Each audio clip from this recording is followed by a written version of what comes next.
safeguard their honor.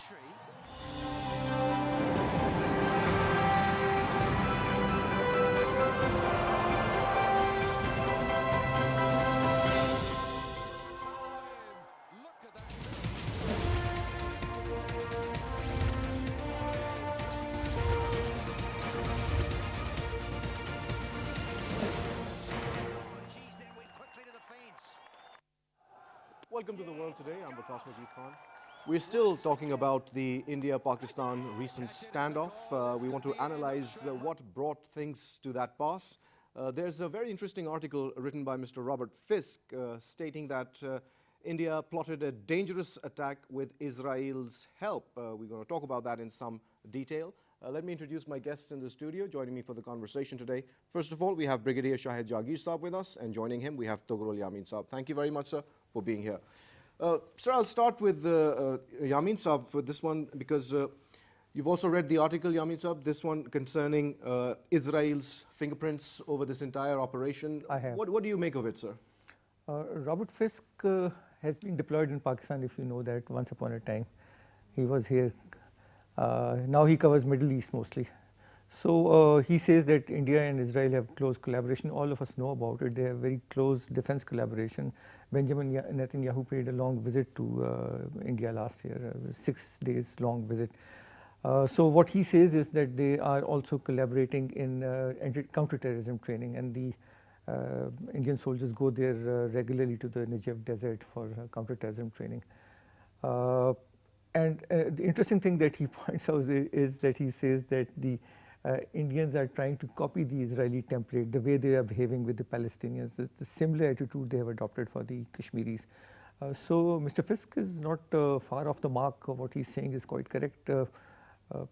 Israelis, and we have this statement of the DGISPR, which was in the morning's paper, in which he said that Israelis were colluding with India. They were about to send aircraft to Jamnagar, probably somewhere in Rajasthan. According to the Indians, the missiles that they used were Israeli-made, something 2000s, which were probably ill-fitted for their MiGs.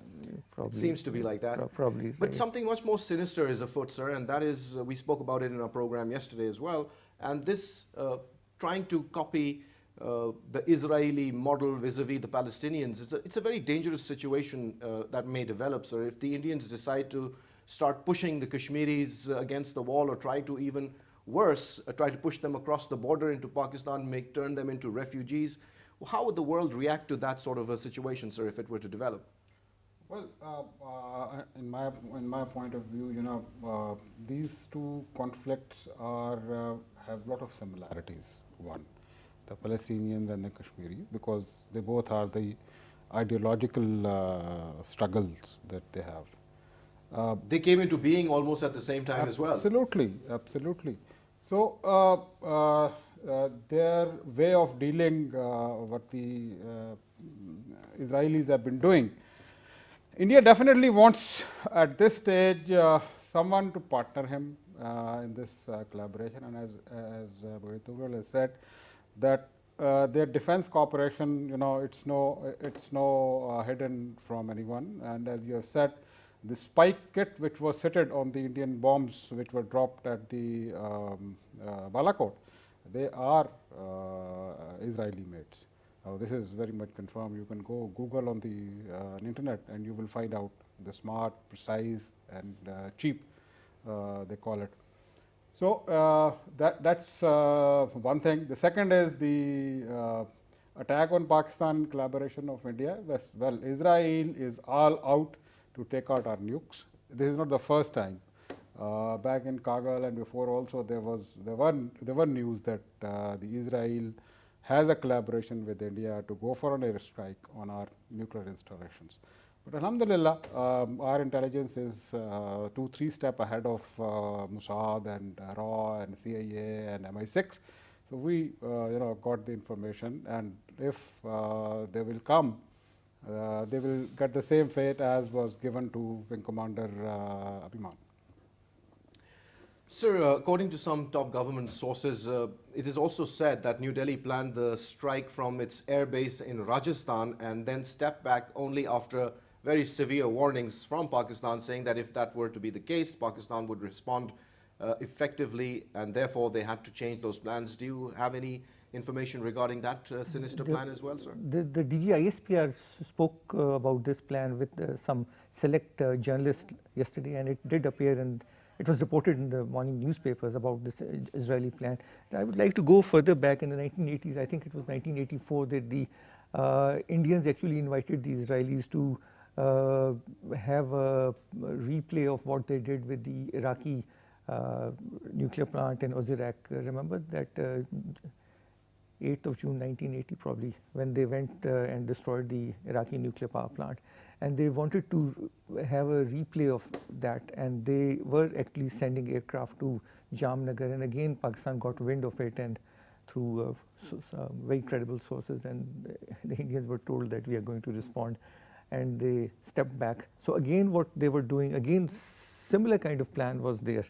So India does emulate Israel, India does try to copy Israel, India does try to have some kind of collaboration with Israel. So it cannot be far-fetched. They have been trying to do it, and also if you may recall, in 98 when Pakistan was about to respond to the Indian nuclear tests, again there were reports that there was some kind of, as you said, sinister plan to actually target our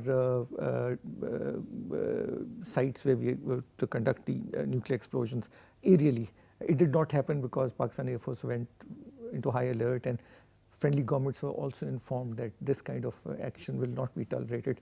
So India and Israel have been in cahoots with each other. They have been trying to do this to Pakistan. This is nothing new. So I think Pakistan ought to remain on alert. Pakistan should know that this kind of collaboration exists with Israel, and was very correctly pointed out by my worthy colleague over here that Pakistani intelligence agencies have their eyes and ears open. They have their ears very close to the ground, and I'm sure our assets in the Middle East are following what is happening from the Israeli aerodromes, and I don't think we'll be found lacking. I think our CAPs, combat air patrols, etc., are fully alert, and they'll take them on in case they dare to do that. So, sir, another very interesting thing you mentioned was the role of the friendly governments. What can we expect now? We also have read reports in the press that the US and Middle Eastern countries stepped up their efforts to bring India and Pakistan back from the brink. Going forward, sir, we've all identified that it is Kashmir really which is the sore point in this entire altercation. So how important is it for friendly governments as well as governments across the world to take the Kashmir issue now very, very seriously and try to come up with a solution for this problem, because it will keep coming up again and again if we don't find a proper solution for it now, sir? Look, this is one thing which we have been, Pakistan government has been hampering upon in the UN, in the OIC and other major bodies of the world, which which plays an important role in settling the issues of the World Forum. Unless this issue is resolved, it is not possible that we have our normal relations with India. India has to accept this bitter fact, and they have to, swallow this bitter pill that Kashmir is not part of them. Second thing, if you go into the history of Kashmir, Kashmir has never been part of India. It was sold to the Indian government, the Maharaja, by 25 lakh rupees by the British government. So, which was against the will and wish of the Kashmiris. Kashmir, the Muslim ruler of the Kashmir, first Muslim ruler probably was in 1380. So you have to see the background. The Kashmiris were the one which we saw creation of Pakistan, as a dream coming true. So on one side you say that there should be a human liberty, human rights, and all that. As Nelson Mandela said in his book Long Road to Freedom, that a law-abiding person, if denied the right to live according to his desire, will become an outlaw. So this time India has been blaming Pakistan in order to crush upon the Kashmir struggle, And there is no way, and the world bodies should know this thing, that by diffusing the tension time and again, and as the India is, a small cracker goes on in India, and there goes Pakistan, that this terrorist act has been done by Pakistan. Irrespective of the investigation, irrespective of knowing the background of that, irrespective that there are 22 freedom struggles going on in India, anything goes on in India, it is blamed on Pakistan. And unfortunately, despite knowing this thing, that the Indian media is a pack of lie, they tell the white lie, And half-truths. the world still listen to them. You see now the F-16 they are propagating. The Finnish analyst, I was reading a report yesterday, he said that this engine which has been shown by the Indian media, it is not of F-16. The F-16 company has itself said that it's not our aircraft. And despite the fact they are saying the same. Well, an Indian analyst in an Indian TV program said the same thing while they were live, and they've been crestfallen on a number of issues because of their lies being caught out at every step. Even on one of the channel, I have seen an aviation expert on the Indian TV saying that this is not an F-16. Right, sir. So moving forward, we recently saw the resolution that came out from the OIC condemning India's atrocities in occupied Kashmir. The Indians reacted rather badly to that resolution, with Sushma Swaraj calling it an internal matter of India. Now, this is where it gets very problematic. Initially, sir, the Kashmir issue was an international issue, which is why it has been lying dormant in the United Nations Security Council for over 70 years now. None of those resolutions which were passed in the United Nations have been carried out. For example, the plebiscite that was supposed to be held still has not been held. Then later on, sir, as time went by, we saw the Kashmir issue being reduced to a bilateral issue between India and Pakistan. That was the second phase that they went into in terms of the propaganda and the lies that they have propagated. And now she's talking about it being an internal matter. Is this not being seen by the international community as a gross violation of international norms and truth, sir? I think the international community knows about it. The international community knows about the gross human rights violations in Kashmir, but they ignore that because they have trade relationships with India. They do not want to annoy India. We'll come to that as well, sir, because something very interesting vis-a-vis India's trade relationship has also developed. We'll talk about it further in the program, but I still want to talk about the importance of downgrading the importance of the Kashmir issue, sir. Would you like to comment on that? No, UN has published a report.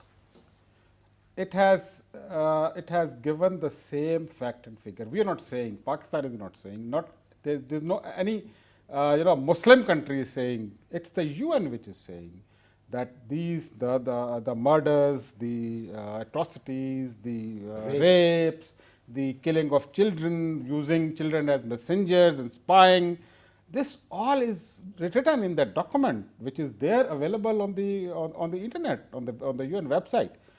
But the Indian army chief and the Indian hierarchy says that it's a pack of lies. Now, who to trust? Now, they don't want to trust the UN, they don't want to trust any OIC, they don't want to trust any other human body. But you see the sinister backtracking of the Indian government from the bilateral issue that Pakistan and India were supposed to discuss, which again also never happened, to now being called an internal matter, sir. That is the real issue over here. It is not an integral part of India. This is what it is, which very interesting. Now, if you read that agreement which the Maharaja of Kashmir did with the Kashmiris and the Indian government, they just said that Indian government will be responsible for three things: the defense, the foreign affair, and the communication.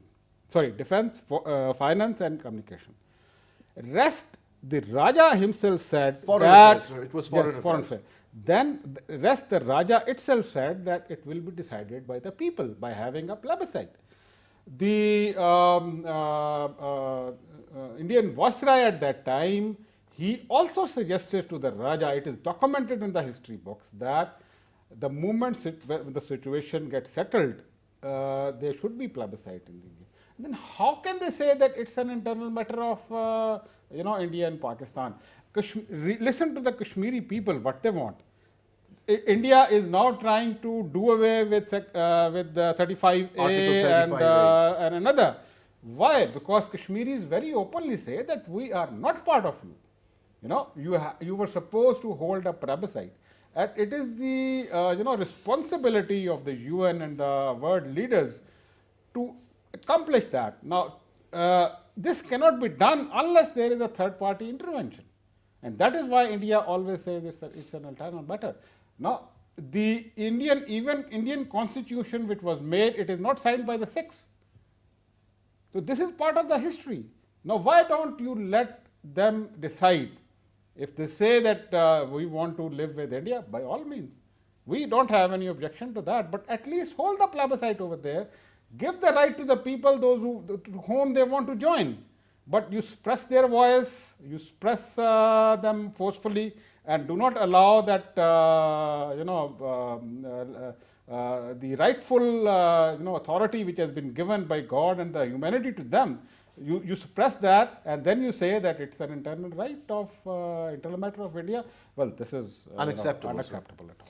Well, sir, moving on to the trade importance of India as a market, Mr. Donald Trump, Sir President Trump of the US, has moved to end the special trade treatment for India, according to reports. CNN has also reported that. Mr. Trump has announced plans to end the special trade treatment for India while accusing the country of unfairly shutting out US businesses. He wrote a letter to the US Congress on Monday signaling his intent to remove India from the Generalized System of Preferences, this is the GSP, and saying that the Indian government has not assured the United States that it will provide equitable and reasonable access to the markets of India. What do you think about that, sir? Waqas, India is a very protectionist market. They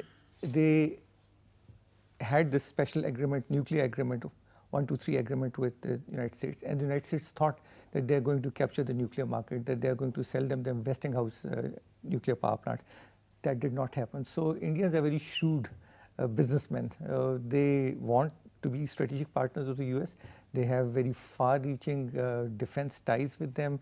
They are considered a strategic partner, but when it comes to trade, they are very, very shrewd. They don't allow easy access to their markets.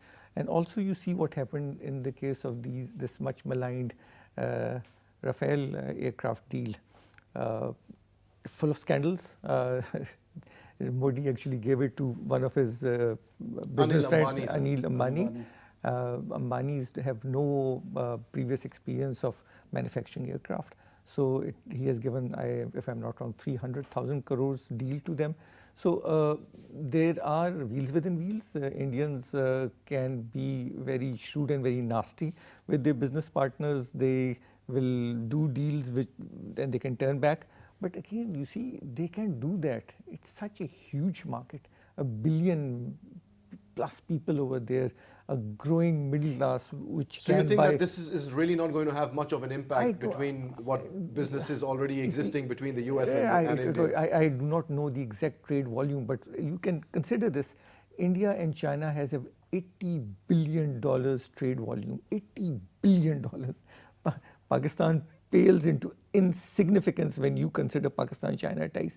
So the US cannot just walk away from this market. They are trying to put pressure on them. The same way that they are trying to put pressure on the Chinese. See the tariff wars that are taking place.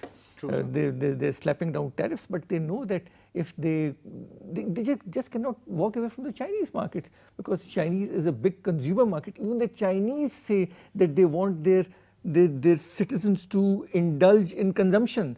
There was a time when they just used to wear one Mao suit and be happy with it. Now they actually encourage their people to buy, splurge, spend money. So the Chinese and Americans will not walk away from whatever deals that they're doing. Chinese and Indians are not going to walk away from it. See, it comes to Pakistan. You see, we are not even utilizing the full potential of GSP plus that has been extended to us by the EU. That's right, sir. So the first thing we have to do is to make our country strong. We should be economically strong. Currently, we are begging people. The money that we have in our coffers are borrowed money. True, sir. $6 billion. So the Indians have something like $400 billion in their as foreign exchange reserves. So you can't compare that with India, you see. That is the problem. You have to improve your markets, you have to improve the market confidence. We have been the worst affected by this current standoff. You see, our stock exchange stopped performing. It has fallen below expectations, and unless this thing is somehow resolved, or unless the tensions are diffused, you will continue to suffer from that. Your people will take away their monies from this place. And when I talk about friendly governments, it is the governments who have invested in Pakistan. Chinese have invested in Pakistan. UAE government has invested in Pakistan. The Saudis have invested in Pakistan. So they want stability in this area. So what we need to do is really to tell our friends that, look, you have to stabilize the region. If the permanent state of hostility is not good for anybody, particularly for Pakistan. Absolutely, sir. Unfortunately, sir, intermittent firing along the LOC continues despite the, one should say, the dampening of the hostilities between India and Pakistan. But still, sporadic firing is continuing over there. How do you see this situation, sir? Do you think that it's going to peter out in the coming weeks, or do you think there is a chance that it might flare up again? And there are many who are concerned about it. The Pakistani armed forces are still on high alert, and they want to make sure that there is no chance of any war before we settle back to our normal routine, sir. How do you see it? Waqas, look, the coming 2 weeks are very, very crucial. India is desperate to give some response. This is my point of view, that some response to save off its face, especially the Indian political leader. If not, at least to keep this pot boiling.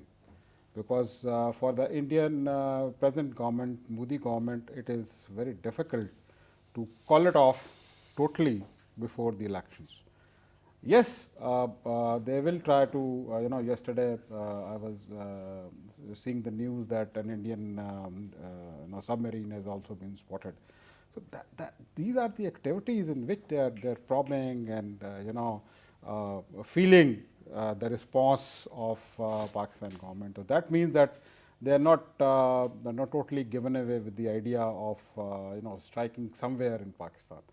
The second thing is that despite the fact that our friendly countries have intervened, but the fact of the matter is that it will be difficult for Indians, especially for Modi, to withdraw at this time, because this will be his doomsday. And as the Congress has been hampering upon and teasing the Modi, and the fireback, as he has said yesterday, given in one of the gathering, he has said that if we had the French Rafales, the situation would not have been the same.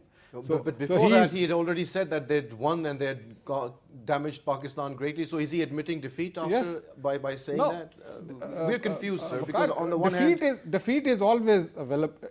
It's visible. It's not visible by closing your eyes. A pigeon, if close an eye in front of the cat, it doesn't. Despite this fact, the cat doesn't go away. So if the Indians think that they have won this thing, go see the event, see the word, what the word is saying. It is not it is not you and me which are saying that the 2 Indian aircrafts have been shot down. It is the word which is saying, and we have shown it to them. Well, sir, on a positive note, what we've seen is that the Samjhota Express, the train between the 2 countries, has resumed its service. We've also seen the bus service that has been resumed. But we've not seen the Indians facilitating the Pakistani pilgrims the way Pakistan has decided to facilitate Indian pilgrims, for example, in the Kartarpur corridor, for example. India has refused to issue visas to Pakistanis to attend the Urs of Khwaja Moinuddin Chishti of Ajmer Sharif, a very respected personality all over the world. How do you see these kind of tactics by the Indians, sir? Don't you think that in order to diffuse the situation and move towards peace, the Indians should reciprocate the Pakistan's offer for talks and de-escalation? Don't you think that that should be the way forward for both countries? In a utopian world, yes, but in a dystopian world, no. The Indians have suffered some humiliation, some embarrassment at home, and they are finding it very hard to restore that image that India is invincible or that India is militarily more powerful or more effective than Pakistan. That they are finding it very hard to swallow. So they will not go away from the brink anytime soon. They are going to keep up the pressure. These are minor tactics actually. Showing their displeasure. Okay, we won't give you visas. We won't allow your film artists to come. Things of that sort, because they have created such a big hype. 40 of their reserve policemen killed. Pakistan is to blame. 2 aircraft that we sent. The first that the incursion that we made in Balakot did no damage but to some isolated trees. The aircraft that we sent in pursuit of our aircraft got shot down. So these things are known to people. I mean, you can do a lot of publicity or propaganda, but in this world of social media, people know that India has suffered some kind of minor defeats on the battlefield. But don't you attribute that to Mr. Modi's short-sighted policies, sir? And everybody's talking about why he did this at this particular time. It is all about the elections and his domestic issues and problems that he's facing at the moment. I agree, Waqas, but even if Modi goes away, say he loses the election, I do not think there would be a major change in the Indian government. It is, you see, the Congress has ruled India for most of the time after partition, but they have been equally, they have had equally strong stance on Kashmir. We all of us know that Pandit Nehru claimed his ancestry from Kashmir. The mere fact that he had the appendage Pandit goes to show that he is a Kashmiri, and he was the one, he along with Mountbatten, who made sure that Kashmir accedes to India, although the instrument of accession is still very, very dubious. The way Krishna Menon was sent in to actually coerce the already very, very frightened Maharaja in Jammu to say that he's going to join the Indian Union. So all these things are on record. I don't think there would be a major difference in India's Kashmir policy. India, in their lexicon, would remain there a two-tongue. I do not see any change there. So if we want to bring any change, you've got to have very high-class diplomacy, and diplomacy also of a nation which is strong, not of an economically challenged or depressed nation. That is the challenge. I think that's very important that you raised that point, sir. On a lighter note, sir, I would also like to add that there was a BBC story which I found very amusing today, and that is that the Indian Army has reportedly spent 6 months watching Chinese spy drones violating their airspace, only to realize that they were actually Jupiter and Venus. Oh God. What does that say about the level of the Indian Army? So if for 6 months they thought that 2 planets in the sky were drones, what can we expect? Please, I would like any of you to comment on that, sir. It was, Indian Army materially, it's not, they at the moment require a real upgradation. Even the BBC said that their 60% of their equipment is outdated. You see this MiG 2021 is 60s? It's very old. 60, it's vintage. 60 or 65. It's 1960s year of manufacture. There are Yes, 200 of those. Yes. They say they've upgraded And, it, but it's still these vintage are known aircraft. as the flying coffins in the Indian Air Force. So Indian Army technologically, you see their tank project has also been put on hold.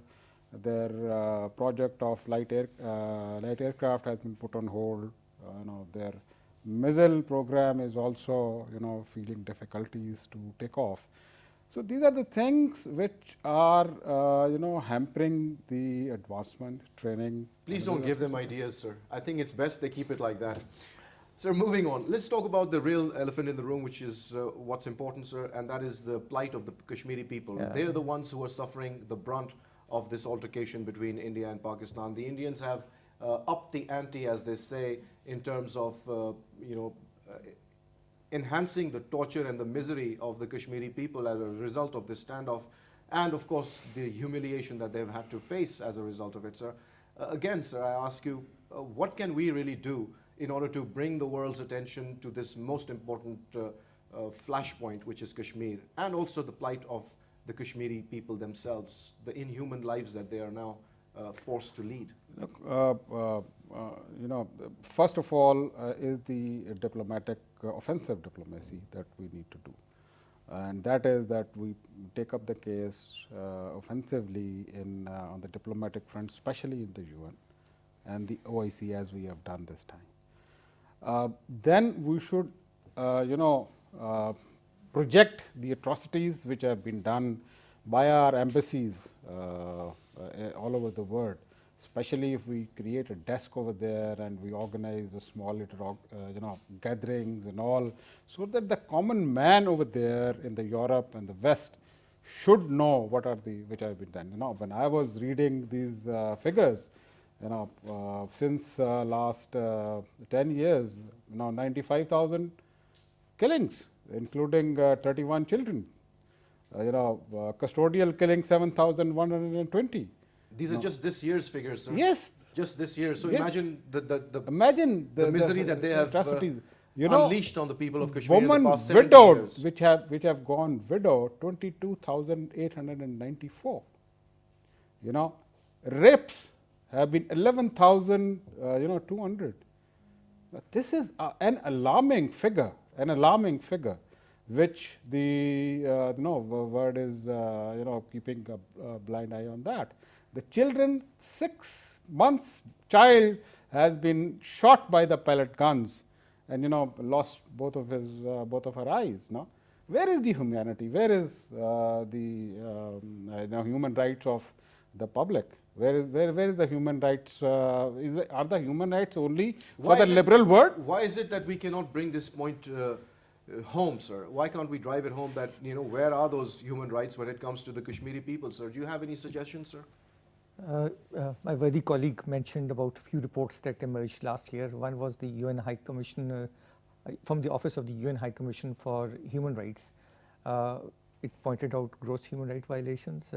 It was well received, but we did not spread it as we should have. I don't think even in our television. Well, at least we did, sir. We did talk about it in some of our programs, because we've been doing it for the past 6 years at least, talking about the Kashmir issue. I'm sure, but the other private channels, I don't think they talked much about it. Then there was this report by the UK Parliament, which also talked about consistent human rights violations.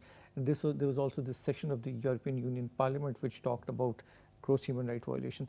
So what we need to do is not let these things die down. We should continue talking about these things. We have been presenting dossiers at the UN. Our permanent rep at the UN, Malia Lodhi, has also been talking about all these injuries, disfiguring of people with pellet guns, young people. Why doesn't the world listen to it? But because they do not find Kashmir a glamorous thing. It's not an issue they would really like to interest themselves. The Europeans are concerned with whatever is happening in the Middle East more, because Europeans are at a receiving end from the refugees that start pouring into their territories because of what is happening in Syria and perhaps to a certain extent Yemen or Libya, North Africa. So they are more worried about what's happening in Middle East. So they will talk about Middle East. They are not concerned about Kashmir because Kashmiris do not go to Europe, or North America is already isolated because of the two great oceans that protect it. But basically it's fortress Europe which is threatened because of the refugee crisis. People start coming to Europe because of also the proximity of North Africa. It is just across the Mediterranean that they have to just catch a boat and go. So they moreover, sir, sorry for interruption, but this is the best place that they can sell their arms and ammunition. So see the Indian buying the weapons You're right. from the Americans and the other world Israelis. market. This is a good market for selling their weapons. He's absolutely right. But they are not concerned about Kashmiris because Kashmiris per se do not affect them. The Kashmiris, if they are threatened or if their life is at risk, they will come over to cross over the line of control and come to Pakistan. But sir, they wouldn't be very concerned about the Rohingya either. They are not. But they are not. they did make it the effort to bring that to an end. We finally have seen some respite for the Rohingya in their lives. But the Bangladesh foreign minister has again protested that his country is not capable of looking after hundreds and thousands of stateless people. But many of them have been repatriated too, sir. But to a place which is still threatened. I think their lives are not safe in Myanmar. They would rather not go to Myanmar or Burma. They would rather go to Malaysia or Indonesia or Pakistan, anywhere else, a place which is where their lives are safe. And actually, you cannot send back refugees if they do not want to go, if they are threatened, if their life and limb is endangered. So the world is impervious to issues like Rohingyas or Moros or Muslims anywhere. So, but I guess perhaps because of Israel, they find more coverage of what is happening in Palestine. I think this is something they have to do because they have to report on what is happening in Israel. They do not have to report about Kashmir at all. They are not concerned. But also the fact that the Indians don't allow anybody to report on what's happening in you're Kashmir. right. That in itself, sir, speaks volumes regarding the situation in the You're right, valley. but you see the reports that came out. There were 3 reports. Yes, and sir. all of them did mention in great deal of detail of what is happening.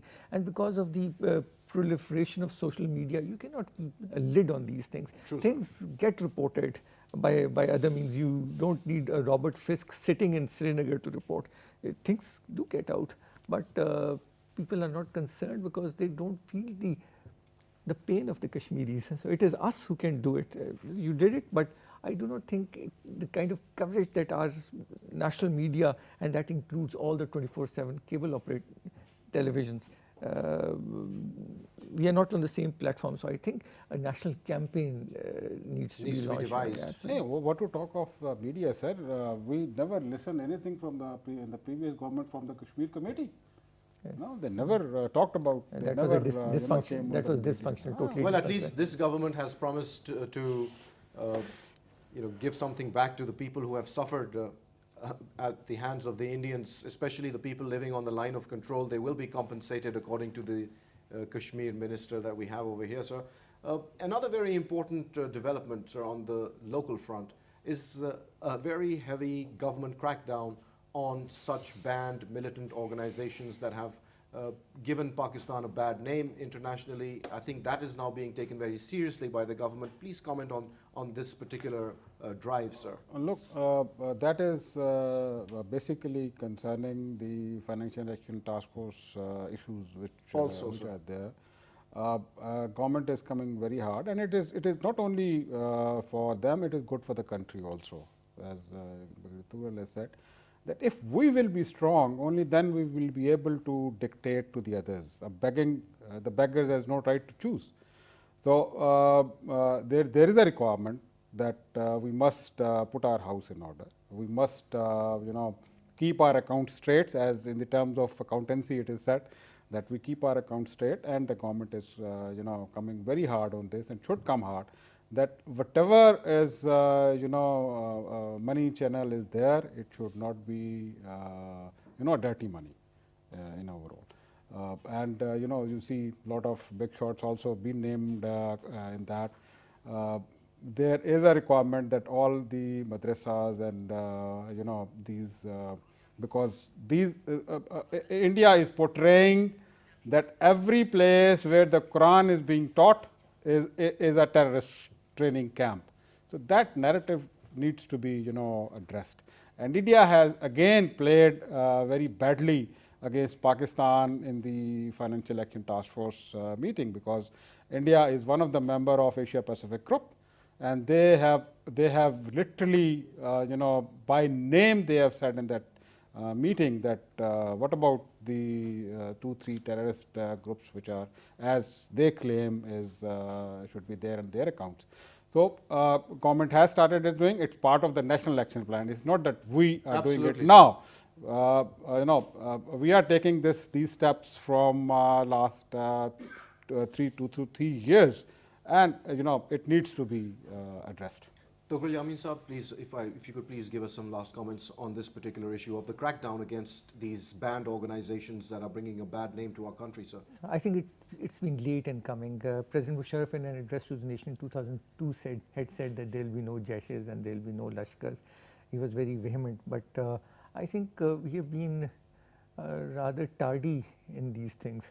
And time and again we have been saying that we are banning Jamaat-ul-Dawa or Falah Insaniyat, but some of these banned organizations continue to survive. So I think this time the government does seem very determined to follow through, and frankly saying they don't have any choice. This FATF thing is really very difficult to escape. So I think they should do it, and I think they're doing it to the best of their abilities. The National Action Plan must be really executed. It In must letter and spirit. Letter and spirit. It must come to fruition. It has not performed as it should have performed, despite the fact that we lost 150 children and women teachers in the carnage that took place in Army Public School on 16th December 2014. So I think it's time now that we should put our house in order. Organizations which are embarrassing your country should not be allowed to operate. Absolutely, sir. Well, thank you very much, gentlemen, for taking out the time and sharing your views with PTV World. Well, you heard the conversation, and as always, we like to say, please draw your own conclusions from what you've heard. On that note, it's goodbye.